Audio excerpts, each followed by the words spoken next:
Assalomu alaykum, to'g'ridagi barliq kitob anglag'uchi do'stlar. Biz aktiv faoliyatchimiz Xalmurod Uyg'ur Elsoy yozgan "Apamni izlab" degan kitobni o'qishni davomlashtiryapmiz. Oldin qismda biz bir singlimizning achchiq kechirmishlarini birlikda anglab chiqqan edik. Endi davomini o'qiymiz.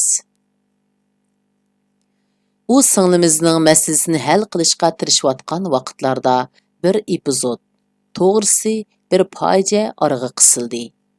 U biriga kichik xotinliq hayotliq bo'lganligini xabar qildi. Bu vaqtlarda men aloqalashayotgan ayollar va bolalar huquqini qo'g'daydigan tashkilot uning yiniga odam avatib, uning psixik doklati, badan tekshirish doklatini chiqarib, u singlimizning g'arbdagi bexatar bir davlatga o'rinlashishni qo'lga keltirishga tirishadiganligini aytgan edi. Uningga nima deyishimni bilmadim. Uningga baxt tiladim. Uzun o'tmay uningdan yana xabar keldi. "Aka, men doktorxonada" deb ovozimni anglab, o'zini tutolmay yig'lab ketdi. Texi ko'rib baxmagan, o'zimning singlisidek his qilib qolgan Uyg'ur qizning yig'a ovozidan yuragim o'rtinib, meningmi ko'zlarimga yosh keldi. Uningga nima ish bo'lganligini bilmoqchi bo'ldim. U menga doktorning qog'ozini rasmga tortib avatib berdi. Google'ning rasmli xatlarini tarjima qilish iqtidoridan va u qiz turayotgan davlatning tilidagi chala savodimdan foydalanib o'qib tushangandek bo'ldim. Tushunib g'azabim oshdi. O'zimni tutib ololmay, berib u ishni shu notavon singlimizga qilishga petingan rahimsizga itilib berib, gelidan bo'g'ib, soqilni yulib olg'im keldi. "Xolmurod ukam, men hamma ishga ega, halollab oldim, endi ansirmang" deb mug'ambarlarcha yolg'on taqvo talaffuzda shundoq degan edi. Uning bilan eng oxir qitim ko'rishganda menga yo'ldoshim deb tunishtirgan biri. Uning og'zidan chiqqan diniy kalimalarning undoq bir obraz bilan birga bo'lmasligi uchun uning ishlatgan so'zlarini ayni yezishni xolamadim. "Singlimiz doktorxonaga qandoq kirib qoldi?" deb so'radim, o'zimning g'azabini bisib tamkin talaffuzda. "Xolmurod ukam, uning qandoq bir nimaligini bilmayla ilib qoptikanman. Qiz chiqmadi. Shuning bilan ayollar doktorga berib tekshirsam, bola tushirgan deb chiqdi" deb qaynab so'zlashga boshladi. Uningga ega bo'laman deb halollab oldim degan odam. U ishni to'sib qilishga aslida mumkinchilik bor edi. Ammo u singlimizning "Shunda qaror qildim. Mushu odam bilan nikoh qildim" deganligini anglab, tilimning uchiga kelib qolgan. "Yaxshi ko'rsangiz mayli, ammo otangiz bilan tang odamga qandoq ko'nglingiz ko'tirdi?" degan gapni yutib edim. Uning qandoq qaror ilishi o'zining erkinligi edi. Mening u qaror ilishdan burun maslahat berishim to'g'ri bo'ladi. Qaror ilib bo'lgan odamga, nikohini qilib bo'lgan odamga u haqda so'z ichish to'g'ri emas. Balkim axloqsizlik bo'lishi mumkin. Uning tekshirish doklati bilan doktorning telefon nomerini ayollar va bolalarni qo'g'dash tashkilotiga yo'llab berdim. Ular uning qolgan ishiga ega chiqadigan bo'ldi. Keyin u singlimiz bexatar davlatga berib olgandan keyin men bilan aloqalashdi. Uning beshidan kechirganlarini muxbirlarga deyishni o'ylagan bo'lsam-mu, ammo uning hozirgacha beshidan kechirganlarining jamoat oldida oshkora bo'lib, amdila 20 qancha yoshga kirgan birining kelgusi hayotini Uyg'ur jamiyatida qayta mumkinchiligini yo'qotishni xohlamadim. "Aka, sizga qanday rahmat aytsam bo'lar? Bu ishlarni muxbirlarga degin desangiz, sizning gapingizni anglayman" dedi u singlimiz menga bexatar davlatga berib olgandan keyin qilgan telefonda. Uning ovozidagi xo'shallikni his qilayotgan edim. Uning ishini ularning bundoq tez bir taraf qilishiga ishongim kelmagan edi. Bichora Uyg'ur qizi. Boshqalar hayotining eng go'zal chog'lari deb o'tkazilgan vaqtlarini u qo'rqinch, xo'rliq va kamsitilishda o'tkazgan edi. Uning kechirmishlarining siyosiy ta'siri qo'zg'ashning Uyg'urga xalqaro hissdoshlik qo'zg'ashning badili bo'lishini bir ota bo'lib sifatida xohlamaydim.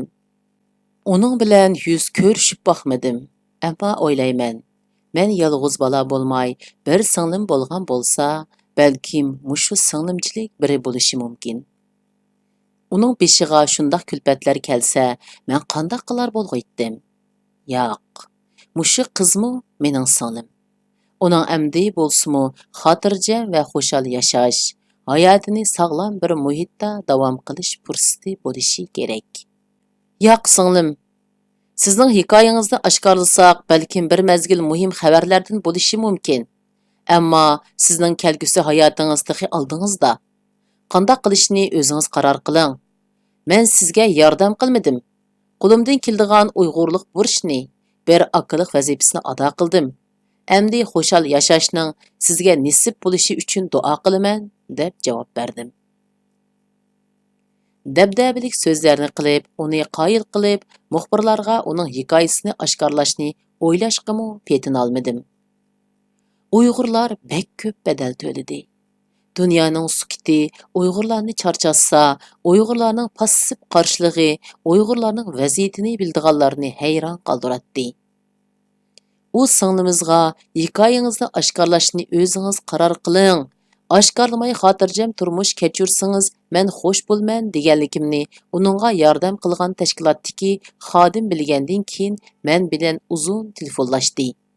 Meni ayblab emas, aksincha insonlikning va insonlar orasidagi muhabbatning nima va qanday bo'lishi to'g'riliq fikrlashib, uning bilan yaqin do'stlardan bo'lib qoldik. Hammamiz xotirjam yashashni orzu qilatdik, ammo xotirjamlik bizga nasib bo'lmayotdi. Xolmurod, dadamni lagerga ilib ketgili 2 yildan oshdi. Qanday qilsam bo'lar? deb so'radi yana biri.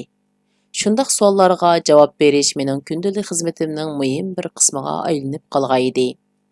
Har bir Uyg'ur oilasining bir fojialik hikoyasi bor edi.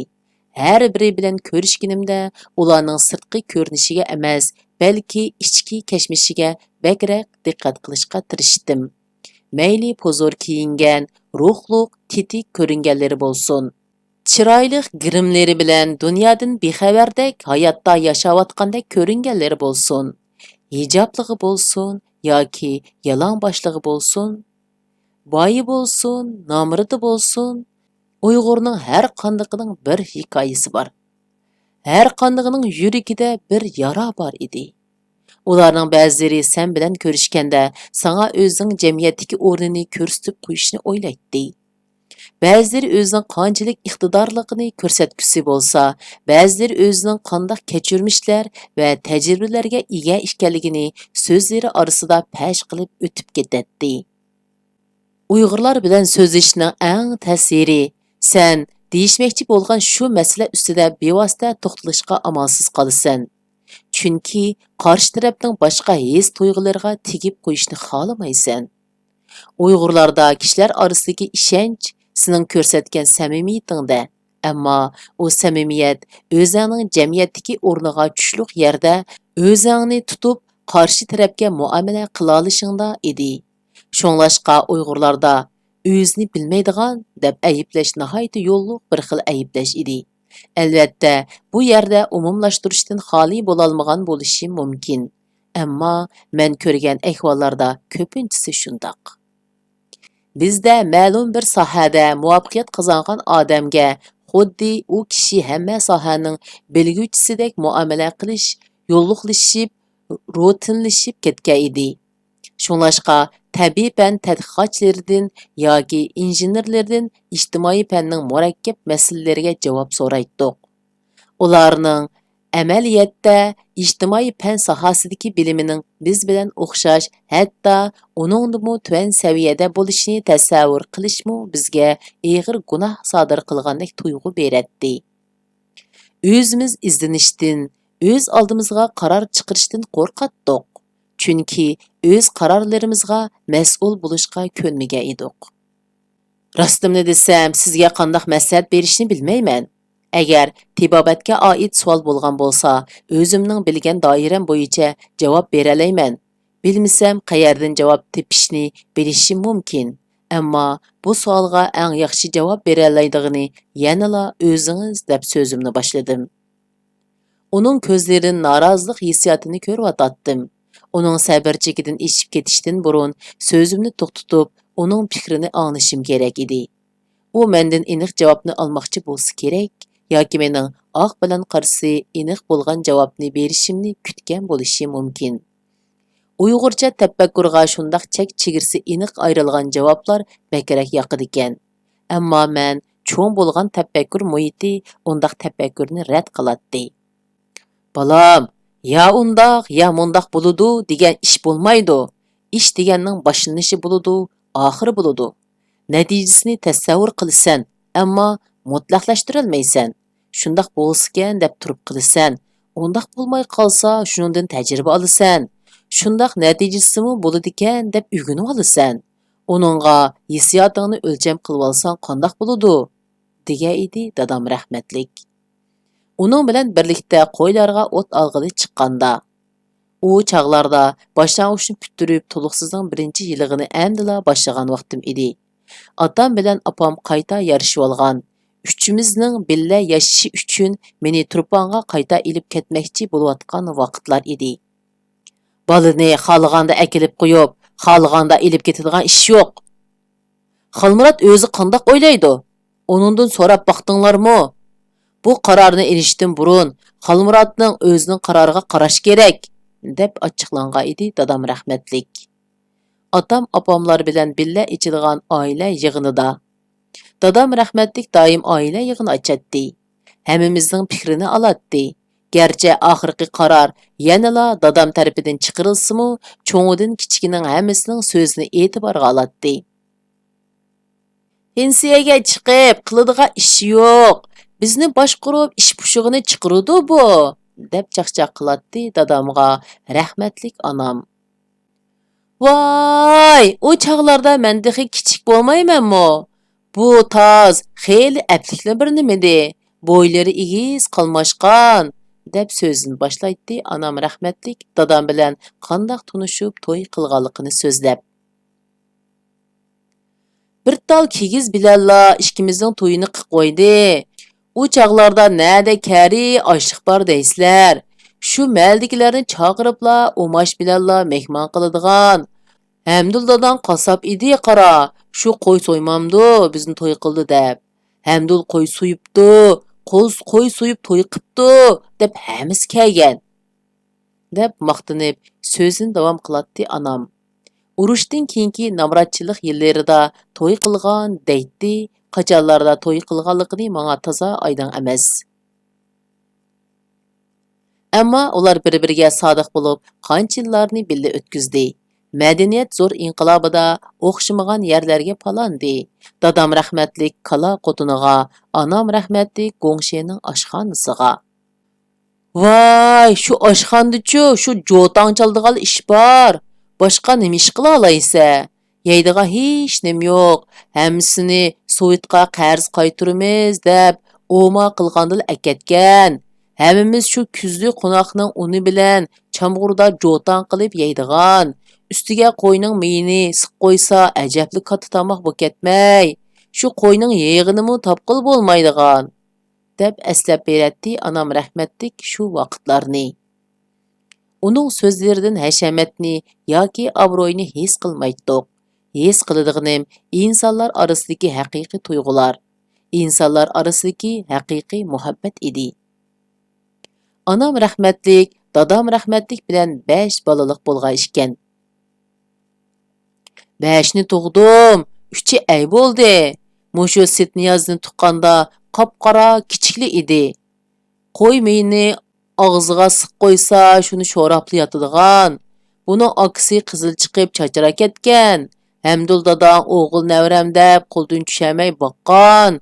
Shu Hamdul dadang ayqib qo'ygan otangni, deb bishimni silab, mening peshonamga suyib qo'yatdi onam. Balkim meningdin shu o'lib ketgan tixi o'g'lining simosini ko'rgan, mening hidimdin uni hitlagandek his qilgan bo'lsa kerak. Otam bilan opamning ajrashqanligi menga bek qattiq ta'sir qilgan edi. Ularning ajrashib ketganligini bilganimdagi hissiyotimni yelimi asliyalayman. Yurakim kuyib, maydamga patmay qolgandek his qilgan edim. Maydamni tatilab yirtib, yurakimni qo'limda papilab tasalli bergim kelgan edi. Shu vaqtlarda anam rahmatlik bilan dadam rahmatlik men bilan muңdashmagan bo'lsa, mening psixikamdagi o'zgarishlarni vaqtida bayqamagan bo'lsa, menga muhabbatning nimaligini his qildirmagan bo'lsa, balkim men bu dunyodan nafratlanadigan biriga aylanib qilishi mumkin edi. Chunki atam bilan opamning ajrashganligini anglagan yot kishilarning menga qilgan muomalasi tamoman o'zgargan. Hech kim mening hissiyotimni his qilishni xolamagan. Hech kim menga tasalli bermagan. Aksincha, meni bo'za qilishga edi. U vaqtlarda ayollarning ajrashishi ko'p bo'lmaganligi uchun kishilar undaq oilalarga va ularning farzandlariga qanday muomala qilishni bilmagan bo'lsa kerak. Ularning o'xshamasligi sababidan ularni chetga qiqish normal ijtimoiy reaksiya edi. Siz otangiz bilan opangizni qutuldirib chiqdingiz. Haqiqatan yo'lini bilasiz. Shu sizni maqsad ko'rsatamdikin deb o'ylagan, dedi chiroyli Uyg'ur cho'kan javobimga bo'lgan noroziligini menga chiroyli shaklda eskartib. Bu qizning hikoyasi Yevropadagi Uyg'urlarning tipik hikoyasi bo'lmasa-mu, ammo Uyg'urlarning hozir duchor bo'layotgan qismatlarining bir qismini yo'ritib beralaydi.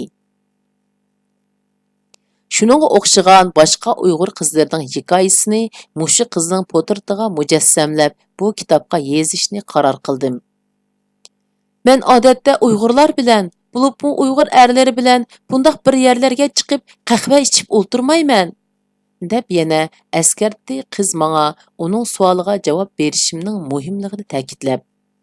Xolmurod, qarsam ovi birnimening chiqargan narsalariga boshmaltig'ingizni chiqarib ketibsiz. Uningdan diqqat qiling.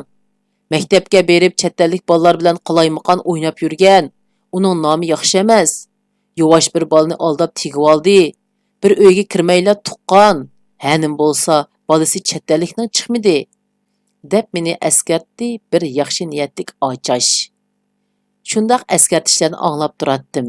Ba'zida birarsining Xitoyning odami bo'lish mumkinligi haqida gumonlarini menga izhor qilsa, qandaqdir birining qachonlarda qandaq bir ishlarni qilib solganligini menga aytib, undaq odamlardan yiroq turishga eskartatdi. Ularning menga ko'ngil bo'layotganligini bilatdim, ammo har qanday odamning nuqsoni bo'lishi mumkin. Har qanday kishi gunohlardan mustasno emas. Xudoyimga yuragingdan chiqarib turib duo qilsang, shu eng muhim. Men sana shundaq deb duo qilaman. Odam degan pokiz bo'lib ketilmaydi. Eng muhimi tavba qilish, xatoliklarыңdan tajriba to'plash. Opamning bir nima dedi debla xalqni ursang qandoq bo'ladi? Qara ko'zlaringning bo'lib ketganini, deb meni arz qilib bolasini so'rab kirgan xo'shimizning oldida meni quchog'iga ilib turib menga nasihat qilgan edi anam. Menga qattiq nasihat qilib, meni dushkanlamaganiga noroz bo'lgan qo'shnimiz. Qanoq degan gap bu? Qarab baqsizlari yuzlarini, qiq qo'yginni, aran to'g'ib cho'ng qilgan men. Tashlab qo'ygan bola emas. Xalqning tirik yetimiga bo'zak bo'ldiganga, deb onamga do'q qildi uning opsi. Menga chiqa uydan. Berib qiynatangni boshlab kel. Qandoq degan qoidasiz nimisan? Mening balamni tirik yetim deydiganga qandoq bitinding? Yo'qol. Sendek nim bilan do'linishadigan taylu yo'q bu yerda. Qiynatangni boshlab kel. Hut tarbiya ko'rmagan, deb vaqirab chiqaydi dadam yosh cho'kanning onamning oldida meni tirik yetim deyishini anglab chidab bo'lolmay. Hech kimni bo'zaq qilma. Seni mushunda bo'zaq qilman deydiganlar bo'lsa, qo'rqmay bishini yerivat. O'zim doktorga opirib davolataman. Qandoq degan bo'lmog'ur qoidasiz haq bu, deb vaqirab ketgaydi dadam. Keyincha dadamning shundaq deganligiga pushaymanmi qildirib qo'ygan edim. Ammo meni haqqa bo'zak bo'lmay, haqda ching turishga rag'batlantirib cho'ng qilgan edi dadam. Boshqalarga yaxshi muomala qil, adabni eng chiroyligini ko'rsat. Ammo seni bo'zak qilmoqchi bo'lsa, yoki sening oldingda boshqalarni bo'zak qilmoqchi bo'lsa, ularga yo'q deyalaydigan jur'ating bo'lsin. Bo'zak qilma. Eng muhimi hargiz bo'zak bo'lma, deb nasihat qilgan edi. Shundaq vaqtlarda dadam mayli tentaklikda qandaq ishlarni qilgan bo'lsin, bir Uyg'ur bolasini opsi yoki qiyin opsi yo'q bir yaqa yurtda yolg'iz tuqqan, uni yolg'iz biqib cho'ng qilayotgan bir yosh Uyg'ur ananing orqadan qilingan bundaq gaplar mening o'g'amni qaynatqa edi. Aja, u qiz bilan oranglarda qanday ish bo'lganligini bilmayman, ammo sizni o'z ajamdek ko'raman. Menga ko'ngil bilganligingizga rahmat. Bizning odamlarning qandaqligini bilganligingiz uchun menga yaxshi bo'lsin deyapsiz. Ammo meni deb, u qizning o'tmishini deb, uning obrazini xunuklashtirishingizning hech hojati yo'q. Mayli u kimlar bilan nima ishlarni qilgan bo'lsin, u bir Uyg'ur ana, Uyg'ur qizi, Uyg'ur bolasini tug'di. Mayli otasi kim bo'lsin, Uyg'urning pushti Uyg'ur bo'ladi. Ömrida xatolik o'tkazmagan kim bor? Uni maymoq, buni chappoq, uni suyuq, buni buzuq desak, bu millatning odamlarini tasqab aziltishga hech qurbimiz yo'q. Mayli o'tmishimiz nima bo'lsin, olimimiz bilan zolimimiz o'xshash kun ko'ryapmiz. Mayli qancha ajnabiga xotun yoki oshna bo'lgan bo'lsin, Uyg'urlar bo'ladigan o'xshash kunni ko'ryapti. Biz mukammal emas, ammo birlikda harakat qila olsak, biz kuchli bo'lamiz. Hammamiz sog' qolamiz, deb raddiya berdim. Men uchun notavon bir Uyg'ur onaning obrazini xunuklashtirmoqchi bo'lgan biriga. Bizda bir-birimizga bo'lgan his-toshliq bo'lmasa, yordam bo'lmasa, bizda hamkorlik va birlashish bo'lmaydi. Birlashish hargizmi tashkillanish emas, o'rtaq siyosiy qarashda bo'lishmi emas, balki istiqiylik holda hammamizning o'z iqtidor va ishonchimiz bilan o'rtaq milliy manfaatimizga to'kpa qo'shishimizda. Buning ilgirki tarix yoki shaxsiy turmush bilan cheklanmasligi yoki o'lchanmasligi kerak. Yuqoridagiga o'xshash sabablar bilan mening boshqalarga yordam qilishimning kerak emasligini eskartdi menga ko'ngil bildirganlar. Ammo mening nazarimda Uyg'urni tasqaydigan na qumi, na shig'ili qolmagan edi. Men sizning va dadingizning ahvolini bilmayman. Yetarlik uchur bo'lmasa, masalalarni analiz qilg'il bo'lmaydi. O'z ahvolingizni siz eng yaxshi bilasiz. Men sizga harakat qilsangiz, dadingizni chuqum qo'yitidi deyolmayman, deb yana tilimni chaynadim uning nazarida. Bilaman, hech kimga yolg'on umid bergim yo'q. Dadamni akirib ketgili shu 2 yil bo'lgan. Hozir ansam kesibdi deydi. Qanchalik kesdi bilmayman. Men boshdalar chiqib gap qilgan bo'lsam, guvohlik bergan bo'lsam, balkim unda qilmas bo'lg'aydi. Dadam uchun hech ish qilib berolmadim. Opam bilan ochamnimi ilib ketmasin deb qo'rqdim. Uning ustiga ularmi undidarda meni "Jimtur, ham ish yaxshi bo'lib ketadi" degan, deb o'ziga tasalli berdi Uyg'ur cho'kan. Shu turqi ko'z oldimda derizdan sirtqa qarab o'tirgan qiz xuddi chet eldagi Uyg'urlarning tipik potirtiga o'xshab qolgan edi. Hashamatsiz, ammo chiroyli kiyingan, quyuq emas, ammo loyiqida grim qilgan, mukammal emas, ammo yiqishliq. Uyg'urlar dal ko'z oldimdagi mushu qizga o'xshaydi. Quli sunsa yangning ichida, yuragida qanchalik azob bo'lsin, yanala yuzida yolg'on kulki. Chunki bu millat hayotlikni suydigan millat. Aktiv qarshilikqa betinolmasimi, passiv sukutdimi o'zini tashlab etmaydigan millat. Hech kimni ayibligim yo'q. Chunki men shundoq sukutda 10 oyni o'tkazgan edim. Shu chog'larda meni to'xtatganimi dal shundoq qo'rqinish edi. Otamning menga: "O'g'lim, anash cho'ng bo'lib qoldi. Anashqa biror ish bo'lib qolsa, men yolg'iz o'g'li. Mushu anashning tavutini ko'tarib, eng oxirgi burchimni ado qilib olgandan keyin, mayli siz nimalar qilsangiz", deb menga yolvurish talaffuzda nasihat qilishi hozirgacha quloq tubimda. "Anash tugab ketdi. Sizga deb qo'yay degan. Ata yerlikka qo'yimiz", deb so'zni qisqala qilgan edi bolalikdagi do'stim. Uning bundaq cho'ng tavakkul qilib, men bilan uchurlashib, bu uchurni yetkazganligiga uningga bir umrlik do'stlik qarzi bo'lgan edim. Men O'ruq, Avuz Simiz deb 7 boshliq yalmavuzning oldiga bir-birini ittirishayotgandek bir vaziyatda uning menga bu uchurni yetkazganligidagi jasorat meni ta'sirlantirgan edi. "Otamnimi tutyapsizlar? Onamning o'lim xabarini angladim. Ata yerlikka qo'ydi ekan. Onamning tavutini ko'tarishigimi yo'l qo'ymabsizlar", deb so'radim telefonda atamlar turishliq o'ltiraq rayonga mas'ul soqchi bilan aholilar komitetidagi xodimga. Ular so'zimga javob bermayla qo'yivatdi. Balkim ularning yuragimi ichishgan bo'lsa kerak.